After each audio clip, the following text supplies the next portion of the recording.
അയാളെ നല്ല രീതിയിൽ ഉപദ്രവിച്ചിട്ടുണ്ട്. അയാൾ എന്റെ ഫ്രണ്ടിൽ മാസ്റ്റർബേറ്റ് ചെയ്തിട്ടുണ്ട്. ഭീഷണികൾ, നീ എവിടെ പോയി പറഞ്ഞിട്ടും കാര്യമില്ല, നീ ഒന്നും സിനിമയിൽ കയറാൻ പോകുന്നില്ല എന്നുള്ളത് പുള്ളി അടിവരയിട്ട് ഡോട്ട് പറഞ്ഞ വിഷയമാണ്. നീ സംഭവിച്ചില്ലെങ്കിലും കുഴപ്പമില്ല, നിന്റെ ഫ്രണ്ട്സ് ആരെങ്കിലും ഉണ്ടോ? ഇങ്ങനെ അയാൾ ചോദിച്ചു. അയാൾ സംസാരിക്കുന്ന ഒരു രീതി ഉണ്ടല്ലോ, അവരൊന്ന് ഒപ്പിച്ചു തരാൻ പറ്റും. ഇങ്ങനെയൊക്കെയാണ് അയാൾ ചോദിച്ചത്. അന്ന് അയാൾ കുറെ ആക്ടേഴ്സിന്റെയും കോസ്റ്റാർസിന്റെയും ഒക്കെ നെയിമുകൾ പറഞ്ഞിട്ടുണ്ട്. ഇന്നവര് ഇന്ന തമ്മിലായിട്ടുണ്ട്, അങ്ങനെ അങ്ങനെ കുറെ samples. Low confidence, self doubt, self blaming. ഞാനെന്തോ തെറ്റ് ചെയ്തെന്ന് ഏതൊരു സമയത്ത് ഞാൻ സ്വന്തമായിട്ട് വിശ്വസിച്ചു. ഞാനാണ് തെറ്റുകാരി എന്നുള്ളൊരു. പക്ഷെ എവിടെ നിന്നാണ് ഈ പേര് നമുക്കൊക്കെ വന്നത്? പ്രോബ്ലം മേക്കർ, അറ്റൻഷൻ സീക്കർ എന്നൊക്കെ. എന്നിട്ട് ഇടയ്ക്കിടയ്ക്ക് വിളിക്കുകയൊക്കെ ചെയ്യും, കാര്യങ്ങൾ ചോദിക്കും. നമ്മൾ പ്രതീക്ഷിക്കുന്നില്ലല്ലോ മോളെ എന്ന് വിചാരിക്കും. മോളെ വിളിക്കുന്ന ഒരാള് അന്ന് എന്താ, എനിക്കെന്താണ് എന്റെ അപ്പൂപ്പന്റെ പ്രായമൊക്കെ ഉള്ളൂ. ലൈക്ക് നമ്മൾ ഒരിടത്ത് നമ്മൾ എക്സ്പെക്ട് ചെയ്യുന്നില്ല. സോ അതിനുശേഷം ഇതുപോലെ ഒരു ടൈമിലൊരു വെക്കേഷൻ സമയത്തിയപ്പോഴാണ് ഇയാൾ ഓൾറെഡി അതിനിടയിൽ തന്നെ പുള്ളി അറിയുന്നുണ്ട് എനിക്ക് ഫിലിമിൽ താല്പര്യം. ഫിലിമിൽ എന്നല്ല, ഞാൻ അഭിനയം സീക്ക് ചെയ്യുന്ന ഒരാളാണ് എന്നുള്ളത്. അഭിനയത്തിന്റെ ഏതൊരു സൈഡും സീക്ക് ചെയ്യുന്ന ഒരാളാണെന്ന് അറിയുന്നുണ്ട്. അറിയുന്നത് കൊണ്ട് തന്നെ പുള്ളി എന്താണ്, like he's A criminal. So അത് അയാളെ പ്ലാനിങ്ങിന് ഒത്തിരി ഹെൽപ്പ് ചെയ്യുന്നുണ്ടായിരുന്നിരിക്കാം. അപ്പം ഇയാള് പ്രിവ്യൂവിന് എന്നെ ഇൻവൈറ്റ് ചെയ്തു. സാർ ഇൻവൈറ്റ് ചെയ്തല്ലോ. ഞാൻ അയാളെ എന്റെ സിദ്ദിഖ് അങ്കിൾ, ഇങ്ങനെ ഞാൻ അയാളെ വിളിച്ചിട്ടുള്ളൂ ആ സമയത്തൊക്കെ. സിദ്ദിഖ് സാറിന് പോലും അല്ല അങ്കിൾ, അങ്ങനെയാണ് ഞാൻ ആ സമയത്ത് വിളിച്ചിട്ടുള്ളത്. അങ്ങനെ നിലയിൽ നമ്മള് ഇതുപോലെ ഞാനും അമ്മയും അച്ഛനും കൂടെ പ്രിവ്യൂ കാണാനാണ് പോയത്. അൺഫോർച്ചുനേറ്റ്ലി ഞാൻ ഡിസ്കഷൻ ഉച്ചയ്ക്കാണ്, നിങ്ങൾ പൊക്കോ ഞാൻ അങ്ങ് എത്തിക്കോളാം എന്ന് പറഞ്ഞിട്ട്. ഞാൻ മുന്നേയും ചില ഡിസ്കഷൻസ് ഒക്കെ നമുക്ക് നടന്നു, ഒരിടത്ത് ഇങ്ങനെ കിട്ടിയില്ല. ലൈക്ക് ഫസ്റ്റ് ടൈം എനിക്ക് അവിടെ വെച്ചിട്ടാണ് നടക്കുന്നത്. അപ്പൊ ഞാൻ ഒരു പ്രൊഫഷണൽ ഒരു അപ്രോച്ച് നമുക്കുണ്ടല്ലോ, അത് മനസ്സിൽ കണ്ടുകൊണ്ടാണ് നമ്മൾ അവിടെ പോകുന്നത്. വളരെ ഓപ്പൺ ആയിട്ടാണ്. അതായത് അവിടെ പോകുമ്പോഴും രജിസ്റ്ററിൽ സൈൻ ചെയ്യുന്നു, എല്ലാം നമുക്ക് പ്രൊഫഷണൽസ് പോലെ തോന്നിപ്പിച്ച അകത്തൊരു ട്രാപ്പുണ്ട്, ആ ഒരു രീതി. പക്ഷെ അത് അറിയുമ്പോൾ നമ്മൾ കംപ്ലീറ്റ്ലി ഒരു ഡോറിനകത്ത് ലോക്ക്ഡ് ആയിരിക്കും. അപ്പം ഈ പറഞ്ഞ പോലെ അവിടെയുള്ള എല്ലാവർക്കും എല്ലാം അറിയുന്ന പോലെയാണ് എനിക്ക് ഫീൽ ചെയ്തത്. ബിക്കോസ് ഇടയിൽ ഈവൻ ഫുഡ് വരെ ഇയാൾക്ക് അകത്ത് കൊണ്ടുവരാൻ ആൾക്കാരുണ്ടല്ലോ. സോ അവർക്കൊന്നും അറിയില്ല എന്ന് ഞാൻ വിശ്വസിക്കുന്നില്ല. അപ്പം ഡിസ്കഷൻ ആദ്യത്തെ കുറച്ച് പ്രൈമറി മിനിറ്റ്സിലെ പുള്ളി എന്നാണ് അതിന്റെ ഫാക്ടേഴ്സ് ജസ്റ്റ് ഡിസ്കസ് ചെയ്യുകയാണ് ചെയ്തത്. ഇതൊക്കെയാണ്, അതായത് നിനക്ക് നല്ല താല്പര്യം ഉണ്ടല്ലേ, പാടുമല്ലേ, പാട്ട് എന്നെ കൊണ്ട് പാടിപ്പിച്ചു. അപ്പം നമുക്ക് ഒരിടത്തൊരു സംശയം തോന്നിപ്പിക്കാത്ത രീതിയിലായിരുന്നു. And all of A sudden ആണ് ഈ കോൺവെർസേഷൻ നേരെ ഡയറക്റ്റ് ചെയ്ത് സെക്ഷൽ രീതിയിലേക്ക് പോകുന്നതും വൃത്തികേടിൽ പോകുന്നതും. അറ്റാക്ക് ആണെന്നുള്ളൊരു സ്മെല്ല് കിട്ടി തുടങ്ങിയപ്പോൾ തന്നെ വാതിൽ ലോക്ക്ഡൌൺ കംപ്ലീറ്റ് ആയിട്ട്. നമുക്കൊന്ന് ഓപ്പൺ ചെയ്യാൻ പോലും പറ്റുന്നില്ല. Full glasses. എന്റെ ഒരു ഇമേജ് എന്ന് പറയുന്നത് ഫ്രണ്ടില് ഒരു ഗ്ലാസ് ഉണ്ട്, വലിയൊരു ഗ്ലാസ് വിൻഡോ പോലെ. അവിടെ നിന്ന് നോക്കി കാണുന്ന വിഷൻ എന്ന് പറയുന്നത് സ്വിമ്മിംഗ് പൂളും പിന്നെ റോഡും ഇതൊക്കെയാണ്. ഈ ഒരു ഇമേജ് ഉണ്ടല്ലോ, ഈ ഇമേജ് എന്ന് പറയുന്നത്, ഞാനിത് ഓൾമോസ്റ്റ് എല്ലാ ദിവസവും എനിക്ക് ഇമേജ് ഉണ്ട്. ബിക്കോസ് ഞാൻ വിചാരിക്കുന്നത് എനിക്ക് അവിടെ നിന്ന് പോകാൻ പറ്റില്ല. എനിക്ക് ചിലപ്പോൾ എനിക്ക് എന്റെ പാരന്റ്സിനെ പോലും കാണാൻ പറ്റില്ല. ബിക്കോസ് ഇയാൾ എന്ത് ചെയ്യും എന്നുള്ളൊരു കാര്യമാണ്. സോ ഇയാൾ എന്നെ ട്രാപ്പ് ചെയ്ത്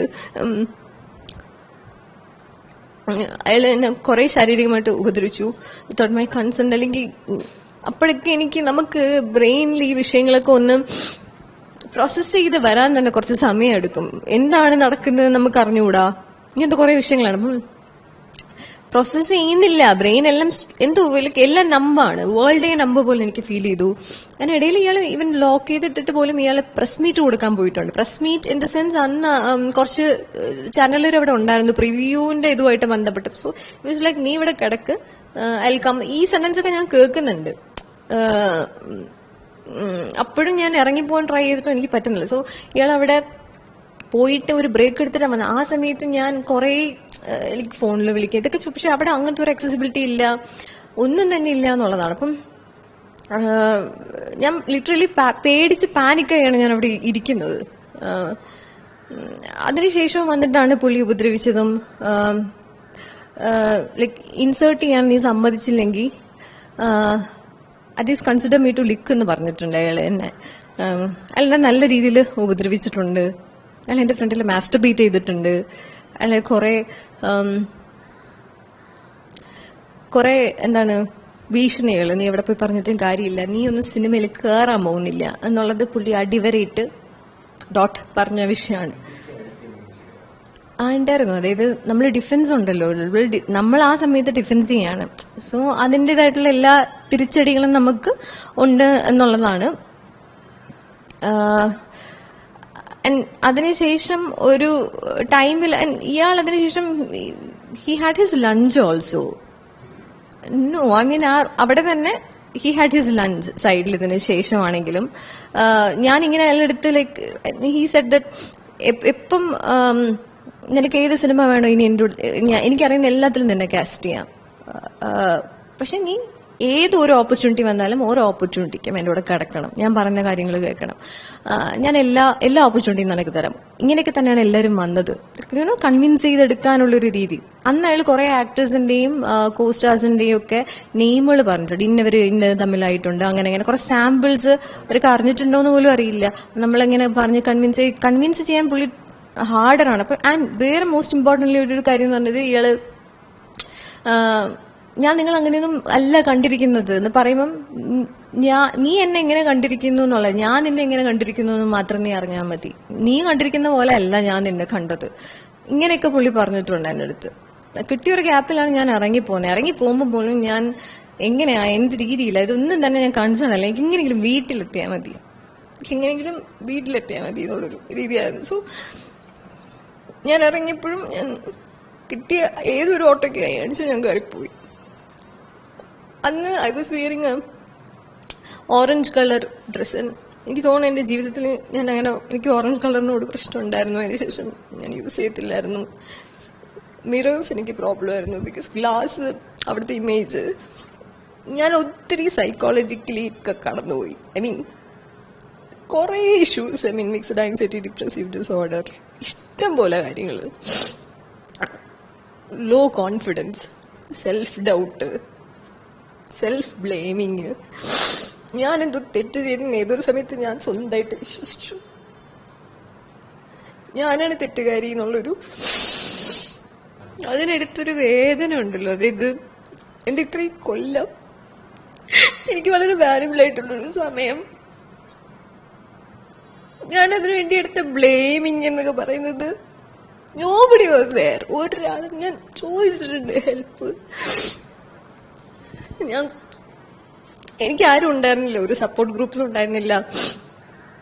നിലകൊള്ളുന്നു എന്ന് പറയുന്ന ഗ്രൂപ്പുകൾ പോലും എനിക്ക് ഉണ്ടായിരുന്നില്ല. എനിക്കൊരു പ്രിവിലേജും ഇല്ല.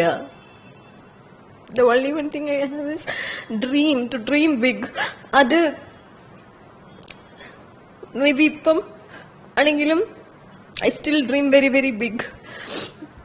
അത് മാത്രമേ എനിക്കറിയുള്ളൂ. എന്റെ ഡ്രീം ഒരിടത്തും പോയിട്ടില്ല. ഞാൻ അത്രയും ഡ്രീം ചെയ്യുന്നുണ്ട്. ഒരു ചേഞ്ചാണിത്. ചെറിയൊരു ചേഞ്ച് നമുക്ക് കാണാൻ പറ്റുന്നുണ്ട്. സോഷ്യൽ മീഡിയയിലാണെങ്കിലും ആളുകളുടെ വാക്കിലാണെങ്കിലും അപ്രോച്ചിലാണെങ്കിലൊക്കെ people are ready to listen. Okay, ഇങ്ങനൊരു ആസ്പെക്ട് ഉണ്ടോ, പ്രശ്നമാണല്ലോ, അല്ലെങ്കിൽ അവർ പെട്ടെന്ന് തന്നെ അവർ അറ്റാക്ക് ചെയ്യാണ്ട് ഒന്ന് കേൾക്കും. പണ്ട് നമുക്ക് പേരുകളാണ്, ഇഷ്ടംപോലെ പേരുകൾ, ട്രബിൾ മേക്കർ, അറ്റൻഷൻ സീക്കർ, അത് ഇത് ഏതൊരു സെറ്റിലും ഞാനൊക്കെ അത്രയും പ്രൊഫഷണൽ ആയിട്ടാണ് അഭിനയത്തിന് കാണുന്നത്. ഒരു സെറ്റിലും എനിക്ക് പ്രോബ്ലം ഉണ്ടാക്കാൻ അല്ല നമ്മൾ പോകുന്നത്. പക്ഷെ എവിടെ നിന്നാണ് ഈ പേര് നമുക്കൊക്കെ വന്നത്? പ്രോബ്ലം മേക്കർ, അറ്റൻഷൻ സീക്കർ എന്നൊക്കെ ഇങ്ങോട്ടുണ്ടാവുമ്പോ ഡിഫൻസ് വരുന്നതാണ്. അതിങ്ങനെയാ പ്രോബ്ലം വരുന്നത്. അപ്പൊ നമ്മളിങ്ങോട്ട് ഉപദ്രവിക്കാതിരിക്കണം, അതല്ലേ വേണ്ടത്. അപ്പം നിയമ നടപടിക്ക് പോവാത്തതല്ല, അത് ഒരു ടൈമിലൊക്കെ പോയാണ് നമ്മൾ അയ്യോ ഇനിയിപ്പോ വയ്യ അതിനൊന്നും, ഇച്ചിരി നമ്മളെ കാര്യം നോക്കട്ടെ എന്നൊരു രീതിയിൽ എത്തുന്നത്. അങ്ങനെ അല്ല. ഇപ്പോഴും നിങ്ങൾക്ക് ഹോപ്പ് ഉണ്ട് എന്നുണ്ടെങ്കിൽ നമുക്ക് അഷുറൻസ് താ. അത് വെറുതെ വാക്കിൽ പറഞ്ഞ പോരാ, കൃത്യമായി നമുക്ക് തോന്നട്ടെ അതെ നമുക്കിപ്പോ ഈ റിസ്കിൽ നിന്നുകൊണ്ട് നമുക്ക് അവർ സെക്യൂരിറ്റി പ്രൊവൈഡ് ചെയ്യുന്നുണ്ട്. നമ്മളെ ഡ്രീം നമ്മൾ പണയം വെക്കേണ്ടി വരുന്നില്ല, നമുക്ക് ഇറങ്ങാം. ഞാൻ എല്ലാ എവിഡൻസും ആയിട്ട് ഇറങ്ങാം. ബിക്കോസ് അയാൾ അയച്ചതെല്ലാം മെസ്സഞ്ചറിലും വാട്സപ്പിലും പല പല കാര്യങ്ങളാണ്. ഞാൻ ഇറങ്ങാം. പക്ഷെ എവിടെ നമുക്ക് സെക്യൂരിറ്റി? എനിക്കിനി എന്റെ ഡ്രീം വളരെ ഇമ്പോർട്ടന്റ്. എന്റെ കരിയറിലാണ് ഞാൻ തിരിച്ച് ബാക്ക് ടു ട്രാക്ക് ആയി വന്നുകൊണ്ടിരിക്കുന്നത് തന്നെ. ഇപ്പോഴും ഐ എം സ്റ്റിൽ എന്താണ് അതിൽ വർക്കിംഗ് ഹാർഡ് അത് ക്രിയേറ്റ് ചെയ്യാനും. It's A democratic space. ആരുടെയും കുത്തകയൊന്നുമല്ല ഈ വിഷയം ഒന്നും. സോ നിയമം അല്ലെങ്കിൽ എന്താ നമ്മൾ കംപ്ലൈന്റ് കൊടുക്കുക, ഇതൊക്കെ അതിനൊക്കെ ഇങ്ങനെ ഒരു കുറെ ആസ്പെക്ട് ഉണ്ട്. അത് ഈ തവണ എന്ന് പറയുന്നത് ഹേമ കമ്മിറ്റിക്ക് വലിയൊരു ഇൻഫ്ലുവൻസ് ഉണ്ട്. തീർച്ചയായിട്ടും അതൊരു വലിയ നാഴികക്കല്ലാണ്, ഇറ്റ്സ് എ മൈൽ സ്റ്റോൺ, അതൊന്നും പറയാനില്ല. അതിന് എല്ലാവിധ കൺഗ്രാറ്റുലേഷൻസും ആ കാര്യം. അത് നമുക്ക് തീർച്ചയായും അറിഞ്ഞു അറിയാതെ നമുക്ക് അത് ഒരു ആർജവം തരുന്നുണ്ട്. പ്ലസ് നമുക്ക് നമ്മളോടുള്ള ഒരു ഡിഗ്നിറ്റി ഉണ്ട്. അല്ലെങ്കിൽ ചില മെലോ ഡ്രാമ കാണാൻ വയ്യ എന്നുള്ളതാണ്. ഞാൻ ഈ തവണ ഒന്നും പ്രതികരിക്കണമെന്ന് വിചാരിച്ച ഒരാളല്ല. കാര്യം എനിക്ക് വയ്യ. എനിക്ക് ഒരു ചെറിയ ഒരു മൈന്യൂട്ട് എനർജി പോലും ഇല്ല, ഒരു സിംഗിൾ ഡ്രോപ്പ് ഓഫ് എനർജി എൻ്റെ കയ്യിലില്ല. ഞാൻ അങ്ങനെ ഇരിക്കുന്ന സമയത്തും ഇയാളുടെയൊക്കെ പ്രതികരണം, മിസ്റ്റർ സിദ്ദിഖിന്റെ പ്രതികരണങ്ങളും ഇയാളെ പോലത്തെ പല ആൾക്കാരുടെ പ്രതികരണങ്ങളും ഒന്നുമേ അറിഞ്ഞിട്ടില്ല. അയ്യോ, ഇതൊന്നും എനിക്കറിയില്ല, ഞാൻ എല്ലാം മറന്നുപോയി എന്നുള്ള ഈ സംഭവം ബീങ് എ സർവൈവർ മാറി ഇരുന്ന് കാണുമ്പോൾ നമുക്കുണ്ടാവുന്ന ഒരു ഞാൻ ചോദിക്കുന്ന ക്വസ്റ്റ്യൻസിന് ആൻസർ തരണം. ക്രിമിനൽ ആക്ടിവിറ്റി ആണെങ്കിൽ ഞാൻ എണ്ണി ചോദിക്കാം. എന്റെ ബോഡി റെക്കോർഡ് ചെയ്തതും മൈൻഡ് റെക്കോർഡ് ചെയ്തതും അതിന്റെയൊക്കെ പാർശ്വഫലങ്ങൾ അനുഭവിച്ചുകൊണ്ടിരിക്കുന്ന ഒരു ജീവിതമാണ് എന്റെ ഈ ബൈ പ്രോഡക്റ്റ്. ഞാൻ നിങ്ങളോട് ചോദിക്കുകയാണ്, ഈ മെലോ ഡ്രാമ എന്തിനാണെന്നുള്ളത്. അവിടെയാണ് നമുക്ക് no this is high time എന്ന് തോന്നിയതും നമുക്ക് ഹാപ്പനായി പോയതാണ് ഈ വിഷയങ്ങളെല്ലാം.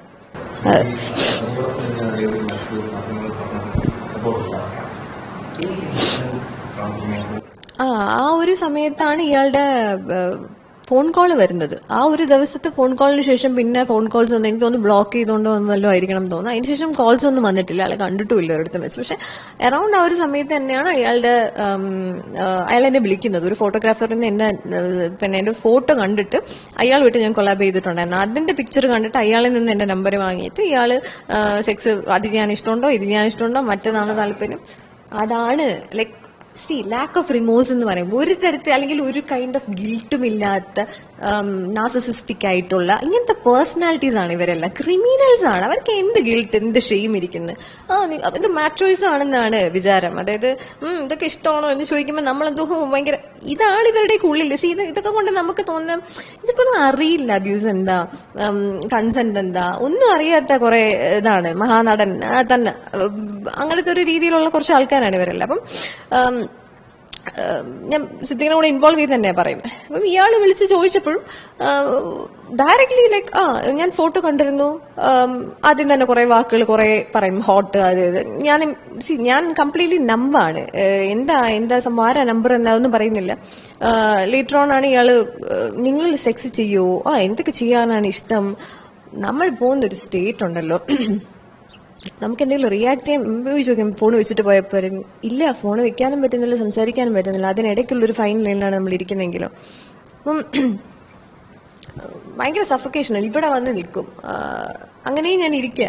അപ്പൊ സ്ലോലി ഇയാൾ ചോദിക്കുന്നുണ്ട്, ഞാൻ കൊച്ചിയിലേക്ക് 9 days ഓഫ് ലീവിനാണ്, എന്തോ ഒരു സംഭവത്തിന് കൊച്ചിയിലേക്ക് ഉണ്ട്, നീ സമ്മതിച്ചില്ലെങ്കിൽ കുഴപ്പമില്ല, നിന്റെ ഫ്രണ്ട്സ് ആരെങ്കിലും ഉണ്ടോ, ഇങ്ങനെ അയാൾ ചോദിച്ചു. അയാൾ സംസാരിക്കുന്ന ഒരു രീതി ഉണ്ടല്ലോ, എന്റെ ഫ്രണ്ട്സ് ആരെങ്കിലും അവൈലബിൾ ആണെങ്കിൽ അവരെ ഒന്ന് ഒപ്പിച്ചു തരാൻ പറ്റും, ഇങ്ങനെയൊക്കെയാണ് അയാൾ ചോദിച്ചത്. എന്നാ ആഫ്റ്റർ ദ കോൾ ഞാനും എന്റെ സുഹൃത്തുമുണ്ട്, അവളും കേട്ടോണ്ടെങ്കിൽ നമ്മൾ രണ്ടും ഒരേ പ്രായമാണ്, നമുക്ക് മാക്സിമം എന്താ പറയുക, നമ്മളും ഇങ്ങനെ നമ്പായിട്ട് പേടിച്ച് അങ്ങോട്ടും ഇങ്ങോട്ടും ഇതെന്താ ഇങ്ങനെ എന്ന് പറഞ്ഞാൽ like slowly I M realising ഇതൊരു പൊതു സ്വഭാവമാണല്ലോ ഇൻഡസ്ട്രിയുടെ. അതുവരെ എനിക്ക് ഒരു അനുഭവം കിട്ടി, ഞാൻ ഒന്നും മിണ്ടാതിരിക്കുകയാണ്, ആരോടൊന്നും പറയാണ്ട് പേടിച്ചിട്ട്. പക്ഷെ ഓരോന്നായിട്ട് 1 by 1 ഓരോ ഓപ്പർച്യൂണിറ്റീസ് മുന്നോട്ട് വരുമ്പോഴും കോംപ്രമൈസിങ്, അഡ്ജസ്റ്റ്മെന്റ്, ഇന്ന ഒരാൾ അത് നമ്മൾ സെറ്റിനകത്ത് ഇച്ചിരി അഡ്ജസ്റ്റ്മെന്റ്. അന്നേരം ഞാൻ ചോദിച്ചു, ഓൾമോസ്റ്റ് മനസ്സിലായ ഒരു സമയമാണ് എന്ത് അഡ്ജസ്റ്റ്മെന്റ്, അതൊന്നുമില്ല. ഇച്ചിരി ആൾക്കാരായിട്ട് എത്ര ആൾക്കാരാണ്, അത് ഡയറക്ടറായിട്ടൊന്നും ചെയ്യേണ്ടി വരും, സിമ്പിൾ എഡിറ്റർ, പിന്നെ screen writer, simple actor. Seriously ഇങ്ങനെയാണ് അവർ എന്നോട് ചോദിക്കുന്നത്. ലൈക്ക് അപ്പൊ ഞാൻ പറഞ്ഞു, ഹോൾ സെറ്റാണോ നിങ്ങൾ ഉദ്ദേശിക്കുന്നത്? അതായത് കംപ്ലീറ്റ്ലി അയാളെ പൈസയും തിരിച്ചു കൊടുത്ത് എഗ്രിമെന്റ് ഞാൻ സ്ഥലം വിട്ടു എന്നുള്ളതാണ് കാര്യം. ഹൊറിബിൾ ആണ്.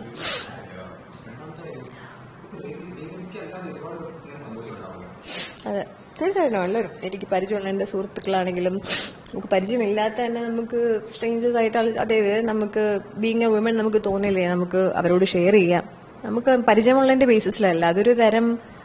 അതൊരു വിമൻ ടു വിമൻ കണക്ഷൻ ആണ് ചില ഇടങ്ങളിലുള്ളൊരു ട്രസ്റ്റും ഇതൊക്കെ. അപ്പം വിളിച്ച് പറഞ്ഞിട്ടുണ്ട് ഒരു കാര്യം പറയണം, വോയിസ് അടക്കം അയാൾ സെൻഡ് ചെയ്ത് കൊടുത്ത കാര്യങ്ങൾ അയാൾ അപ്രോച്ച് ചെയ്യാൻ ശ്രമിച്ചത് എല്ലായിടത്തും അവർ അപ്രീസിയേഷൻ വെച്ചിട്ടാണ് അയാൾ സ്റ്റാർട്ട് ചെയ്യുന്നത്. ആർട്ടിസ്റ്റിനെയാണ് പുള്ളി ചൂസ് ചെയ്യുന്നത്. പലപ്പോഴും ഞാൻ ശ്രദ്ധിച്ചിട്ടുണ്ട്. അവരുടെ അടുത്ത് പോയിട്ട് ഈ വർക്ക് കൊള്ളാം മോളെ, നന്നായിട്ടുണ്ട്, ഞാനൊന്ന് അഭിനന്ദിച്ചതാണ്. അതായത് അപ്പം നമുക്ക് തോന്നും ഭയങ്കര ജനകീയമായ ഒരു മനുഷ്യനാണ് അയാൾ എന്നുള്ളൊരു ഇമേജ് വരുത്തി, സിമ്പതി, എമ്പതി, വെള്ള ഷർട്ടൊക്കെ ഇട്ട് നമ്മുടെ വളരെയധികം സൗമ്യമായ ഇല്ലാത്ത സൗമ്യത എല്ലാം അയാൾ ഉണ്ടാക്കിയെടുത്ത് അഭിനയം, നാടകം, എന്തൊക്കെയാണ് അയാൾ കാണിക്കുന്നത് അവിടെ ഇരുന്നിട്ട് പെർഫോമൻസ്. ഞാൻ ഈ നേരത്തെ എന്നെ പറഞ്ഞ കുറച്ച് വിഷയങ്ങളുണ്ട് അയാൾ എന്നെ ചെയ്ത വിഷയങ്ങൾ. ഇതൊക്കെ ഇമാജിനേഷൻ ആണല്ലേ, ഇതൊക്കെ എനിക്ക് രേവതിക്ക് തോന്നിയ വിഷയങ്ങളാണ്. ആ കുട്ടിയോട് ജസ്റ്റ് ഇന്നേഴ്സ് ഒന്ന് നേരെ പിടിച്ചിടാൻ പറഞ്ഞു, നല്ല വലിയ ആൾക്കാരൊക്കെ നിൽക്കുന്ന സ്ഥലമായിരുന്നു. അതുകൊണ്ട് ആ കുട്ടി അതിനെ വേറെ ഏതോ മോശപ്പെട്ട രീതി സ്വന്തമായി ഇന്റർപ്രറ്റ് ചെയ്തു. അതായത് അവിടെയും വിക്ടിം ഷേമിങ്. ഞാൻ ചിന്തിച്ചു ഇത്രയും വിഷയങ്ങൾ എന്റെ ബോഡി റെക്കോർഡ് ചെയ്ത ഈ വിഷയങ്ങൾ അയാൾ ടച്ച് ചെയ്തിട്ടേ ഇല്ല. അയാൾക്ക് ഒന്നും അങ്ങനത്തെ ഒരു കൺസെന്റ് ഒക്കെ റെസ്പെക്ട് ചെയ്യുന്ന മോളെ പോലെ കരുതുന്ന ഒരു മനുഷ്യനാണ്. ബാക്കിയെല്ലാം ഞാൻ എഴുതി വെച്ചതാണ്. എന്റെ ഇത്രയും ദുരനുഭവങ്ങൾ ഞാൻ എനിക്ക് വേണ്ടി കൊടുത്ത കാര്യങ്ങളാണല്ലേ. വാട്ട്സ് നെക്സ്റ്റ് എന്നുള്ളത് നമുക്ക് നോക്കാം, എന്താണ് ഇവിടെ സംഭവിക്കുന്നത്, എങ്ങനെയാണ്. നമ്മൾ പറഞ്ഞ് അതിന്റെ ഒരു ടോപ്പ് ലെവലെത്തി. ഇനി നമുക്കൊന്നും പറയാനില്ല. ഇവിടെ എന്താണ് സൊല്യൂഷൻ, ഇവരെങ്ങനെയാണ് എടുക്കുന്നത്, അതിനെ നിങ്ങൾ ഇനി കുറച്ച് ദിവസത്തെ ഒരു ചർച്ചയായിട്ട് മാത്രമേ ഇതിനെ വെക്കുന്നുള്ളൂ. എന്താണ് അവരുടെ ഒരു അപ്രോച്ച്? നമ്മൾ പറഞ്ഞല്ലോ, നമ്മുടെ പ്രശ്നങ്ങളും പറഞ്ഞു, എന്തൊക്കെ നമ്മുടെ ലിമിറ്റേഷൻസ് എന്നും നമ്മൾ പറഞ്ഞിട്ടുണ്ട്. പറഞ്ഞാൽ മുന്നോട്ട് വന്നാൽ ലീഗലി നമുക്ക് മുന്നോട്ട് വരാനുള്ള ലിമിറ്റേഷൻസ് നമ്മൾ കൃത്യമായിട്ട് ഓരോ സെന്റൻസ് വൈസ് പറയുന്നുണ്ട്. അത് കേട്ടിട്ട് നോക്കട്ടെ അവരെന്താണ്. ആദ്യത്തെ ഒരു വിഷയം എന്ന് പറയുന്നത് ഇവർക്കൊന്നും ലാക്ക് ഓഫ് നോളജ്, കൃത്യമായിട്ടുള്ള അവയർനെസ്. എന്താ ഈ അപ്പോയിന്റ് ചെയ്യുമ്പോൾ ഓരോ എക്സാംസ് എഴുതി അങ്ങ് കയറ്റും. ഇത് പ്രശ്നം എന്ന് പറയുന്നത് ഇവർക്ക് അപ്പോയിന്റ് ചെയ്യുന്ന സമയത്ത് ഇവർക്ക് കൃത്യമായിട്ട് സൈക്കോളജിക്കൽ എഡ്യൂക്കേഷൻ, വിമൻ സ്റ്റഡീസ് കൃത്യമായിട്ടുണ്ടോ, അവരുടെ ഇമോഷൻ, അവരുടെ സൈക്കോളജി. ഒരു വിഷയമായിട്ട് ബന്ധപ്പെട്ട് ഒരു സ്ത്രീ വരുമ്പോൾ നമ്മൾ ഏതെങ്കിലും ഒരാളോട് ബിഹേവ് ചെയ്യുന്നതല്ല റാൻഡംലി എടുത്ത് നമുക്ക് ക്വസ്റ്റ്യൻ ചെയ്യാൻ പറ്റും. Very sensitive. നമ്മൾ അവരോട് സംസാരിക്കുന്നത് ഏത് സ്പേസിലാണ് നമ്മളിരുന്ന് സംസാരിക്കുന്നത്, ക്വസ്റ്റ്യൻസ് നമ്മൾ എങ്ങനെയാണ് ഫ്രെയിം ചെയ്യുന്നത്, അവരോട് ചോദിക്കുന്ന അപ്രോച്ച് എങ്ങനെയാ. അവർക്ക് ചിലപ്പോൾ വിങ്ങും, അവർ പറയാൻ പറ്റാത്ത വിഷയങ്ങൾ പോലും നമ്മളത് അത്രയും സെൻസിറ്റീവായിട്ട്. മെയിൻലി വേണ്ടത് പ്രൈവസിയാണ്. ഞാൻ ഏതൊരു സമയത്ത് വനിതാ കമ്മീഷനിൽ പോയപ്പോൾ ഞാൻ ജസ്റ്റ് ഇങ്ങനെ നോക്കിയിട്ട് ഓടിക്കളഞ്ഞ സമയമുണ്ട്. അതായത് കുറേ പേരിങ്ങനെ അകത്തിരിക്കുകയാണ്. എന്നിട്ട് അവര് എന്ത് ഇങ്ങനെയാണ് വരേണ്ടത് ചോദിച്ചത്, എന്ത് ഇങ്ങോട്ട് കയറി ഇരിക്കണം, എന്താ സംഭവിച്ചു, ആരാ നിന്നെ കയറി പിടിച്ച, ഇങ്ങനെയാണോ അവർ ചോദിക്കേണ്ടത്? നമുക്കിത് കേൾക്കുമ്പോൾ തന്നെ നമുക്കവിടെ ലീവ് ചെയ്യാനാണ് തോന്നുന്നത്. കാര്യം ഇതും ഇവരൊക്കെ സെയിം ബോട്ടിലാണെന്ന് നമുക്ക് പറയേണ്ടി വരും. അതുകൊണ്ടാണ് ഇത്രയും ക്രിമിനാലിസം നമുക്കിവിടെ നടക്കുന്നത്. Criminals are very sure that ഇത് ചെയ്താലും, അതുകൊണ്ടാണല്ലോ അവർ ധൈര്യമായിട്ട് പറഞ്ഞത് എവിടെ പോയി വേണം നീ ഒന്നും നടക്കൂല. He knows the system. അതിന്റെ ഫീഡ് ചെയ്യാണ് സിസ്റ്റം. നമുക്കിപ്പം സ്ഥിരം പറയുന്ന ഒരു ഇതുണ്ടല്ലോ, എന്തെങ്കിലും വന്നു കഴിഞ്ഞാൽ ഇതൊക്കെ എല്ലായിടത്തും നടക്കുന്നതാണ്, സിനിമ ഇൻഡസ്ട്രി മാത്രമല്ല. Stop it. ഇത് എന്തൊരു നോൺസെൻസ് ആണ്. അത് ഇവിടെ നടക്കുന്നുണ്ടെങ്കിൽ അതിനെക്കുറിച്ച് സംസാരിക്കാം. അല്ലാതെ അപ്പുറത്തും നടക്കുന്നുണ്ട്, ഇതെന്താ ജനറലൈസ് ചെയ്യാനുള്ള, എന്താ മിഠായി കഴിക്കുന്ന ഒരു ലാഘവത്തിൽ പറയാനുള്ള എന്തെങ്കിലും സംഭവമാണ്. ഇവിടെ അത് നടക്കുന്നുണ്ടെങ്കിൽ നമുക്ക് അതിനെക്കുറിച്ച് സംസാരിക്കാം. ഇവിടെയുള്ള ആൾക്കാരല്ലേ നമ്മൾ ആക്ടിംഗ് ഫീൽഡിനകത്ത് വർക്ക് ചെയ്യുന്ന ആക്ടേഴ്സ്, ആർട്ടിസ്റ്റുകളല്ലേ. ആർട്ടിസ്റ്റിക് ഇതിൽ നടക്കുന്നുണ്ടെങ്കിൽ ലെറ്റ്സ് ടോക്ക് അബൌട്ട് ദാറ്റ് എന്ന് പറയാനുള്ള ധൈര്യം കാണിച്ചാൽ 1-2 ആൾക്കാർ മാത്രമേ ഇവിടെ ഉള്ളൂ. അവരൊക്കെയാണ് ദി റിയൽ സൂപ്പർ സ്റ്റാർസ് എന്ന് ഞാൻ പറയും. ഫോർ എക്സാമ്പിൾ ജഗദീഷ് ആണെങ്കിലും അല്ല, അവരൊക്കെ ഒരു സെൻസിബിൾ ആണ് പറയുന്നതിന് അകത്ത്, അല്ലെങ്കിൽ ഒരു ലേൺ ചെയ്യാനും അറിയാനും മാറ്റത്തിന്റെ ഒരു രീതി, ഇമ്പോർട്ടൻസും ഒക്കെ അവർക്ക് അബ്സോർബ് ചെയ്തെടുക്കാൻ പറ്റുന്നില്ലേ. അത് ലേറ്റായി പോയി. കുറച്ച് അയാൾ കിടന്ന് ഡ്രാമ കാണിക്കാൻ നോക്കിയിട്ടുണ്ട്, പക്ഷെ അത് നടക്കുന്നില്ല, വലിയൊരു പ്രശ്നത്തിലേക്ക് പോകും എന്നറിഞ്ഞപ്പോ വെച്ച കാര്യങ്ങളൊക്കെയാണ്. പിന്നെ ഇദ്ദേഹം സിദ്ദിഖാണെങ്കിൽ പിന്നെ ഈ ഒരു രാജ്യക്കകത്ത് വേറെയും ചില ഒരു കണ്ണിങ് പേഴ്സൺ ആണ് അയാൾ. അയാൾക്ക് എല്ലാത്തിനും പിന്നിലും വ്യക്തമായ അജണ്ട ഉണ്ട് എന്നാണ് ഞാൻ വിശ്വസിക്കുന്നത്. എല്ലാത്തിനും പിന്നിലും ആളുകളിൽ നിന്ന് എങ്ങനെ സിമ്പതി നേടാം, എല്ലാവരെയും അപ്രീഷിയേറ്റ് ചെയ്ത് നന്മമരമായി നിൽക്കുമ്പോൾ ആളുകൾ ജനകീയമായിട്ടുള്ള ഒരാൾ ആക്ടറായിട്ട് എടുക്കും. അയ്യോ സിദ്ദിഖൊക്കെ എന്ത് പാവ, റിപ്ലൈ അയച്ചാൽ അപ്പം റിപ്ലൈ അയക്കും. ഇങ്ങനത്തെ ഒരു ഇമേജ് ഉണ്ടായേക്ക്. എനിക്ക് I have nothing to lose. അതുകൊണ്ട് ഞാനിപ്പം എനിക്ക് എന്താ നഷ്ടപ്പെടാനുള്ളത്, എല്ലാം നഷ്ടപ്പെട്ടു ഇപ്പം. പക്ഷെ I am proud that I still exist, I do breathe, I am still dreaming very very big. അപ്പം അതിൽ ഞാൻ ഒരിക്കലും ഇതൊരു വീക്കായിട്ട് കരുതരുത്. ബിക്കോസ് നമുക്ക് അതിലൂടെ പോകുമ്പോൾ നമുക്ക് ഇങ്ങനെ സംസാരിക്കാൻ പറ്റും. നമ്മളെ ബിഹേവിയർസും ഇതെല്ലാം ഇങ്ങനെ തന്നെ ആയിരിക്കും എന്നുള്ളതാണ്. മേ ബി എനിക്ക് എന്തെങ്കിലും സംഭവിക്കാമായിരിക്കും. ഇവന്മാരൊക്കെ എന്തും ചെയ്യാൻ മടിക്കാത്ത ആൾക്കാരാ. അവരുടെ ഒന്നും തലയിലാകാതെ ഓരോ പ്രശ്നങ്ങളും ഡീൽ ചെയ്യാൻ അവന്മാർക്ക് അറിയാം. അപ്പൊ അതുകൊണ്ടൊക്കെ തന്നെ പേടിയില്ല. കൊന്നളട്ടെ, പക്ഷെ ഞാൻ സംസാരിച്ചുകൊണ്ടിരിക്കും അണ്ടിലൈഡായി ഞാൻ. ബിക്കോസ് ഇത് സംഭവിച്ചത് എനിക്കാ. ഞാൻ മാത്രമേ ഇതിനെക്കുറിച്ച് സംസാരിക്കുന്നതാണ് ശരി. ഞാനാണ് ഇതിനെക്കുറിച്ച് സംസാരിക്കാൻ, അയാളല്ല ഇതിനെക്കുറിച്ച് സംസാരിക്കാൻ, ഒരാളും അല്ല ഇതിനെക്കുറിച്ച് സംസാരിക്കേണ്ട ഞാനാണ്.